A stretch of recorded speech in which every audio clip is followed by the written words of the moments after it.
Grand Rising Soul Fam. Today I am coming on and I am sharing a message from the Tao Oracle by Ma Deva Padma.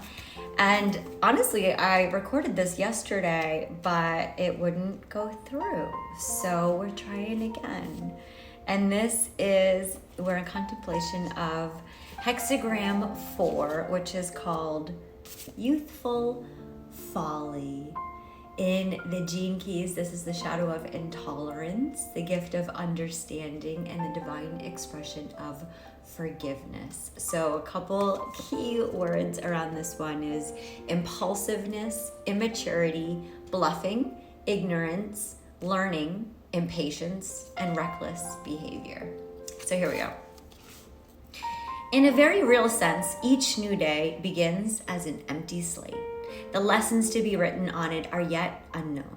Some aspects of the curriculum unfold over many years or even lifetimes. Others are as immediate as putting one's hand in the fire and finding out that it burns. But running like a thread through all of life's lessons is the fact that growth and maturity come through being able to find creative solutions to problems, and even persevering even when solutions can't be found. Life is compassionate. If you miss a class, the opportunity for making up the lesson will surely arise. It might come much later and almost never comes when you expect it, but nothing is left incomplete. Nothing is left out or overlooked. Until you learn what you are destined to learn, you'll be tested again and again by the great teacher, the Tao. Only when you've thoroughly understood the lesson will you be able to move on to the next level. You might find yourself at the moment seemingly stuck somewhere in this process of learning. The understanding that you need in order to move on to the next step seems to be within reach, but somehow you are held back. It's important to remember that understanding a thing intellectually is a good beginning, but it's not enough. When you're really put to the test, only the useful knowledge is what you have truly integrated into your bones and marrow. No amount of study can bring about true wisdom, and nothing exposes the gap between book learning and wisdom like a time of youthful folly. The quality of the hexagram of youthful folly is intrinsically impatient. It wants everything now. It would like to be as clever and knowledgeable as others, and must try on so many different hats before finding one that fits.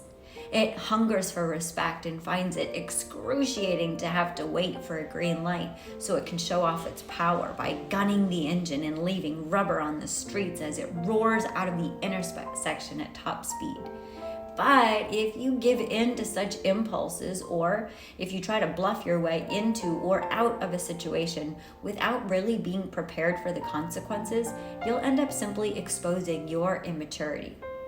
A classic tale that describes youthful folly is that of the sorcerer's apprentice, where a young pupil is eager to try his hand at magic and avoid the drudgery of attending to his daily chores. He's a bright and observant student, so when he waves the sorcerer's wand, he succeeds in summoning magical helpers.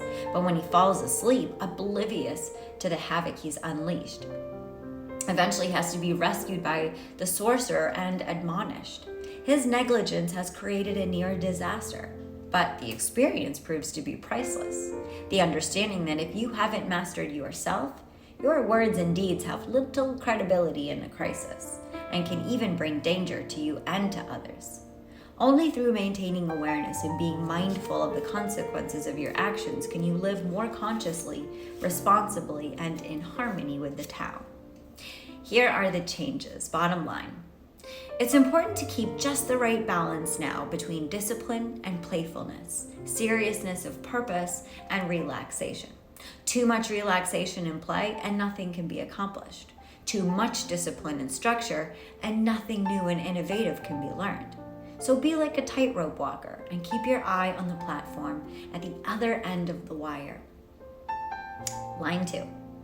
Sometimes you find yourself in the position of the one who carries the wisdom of experience, while those around you are struggling to master the ABCs.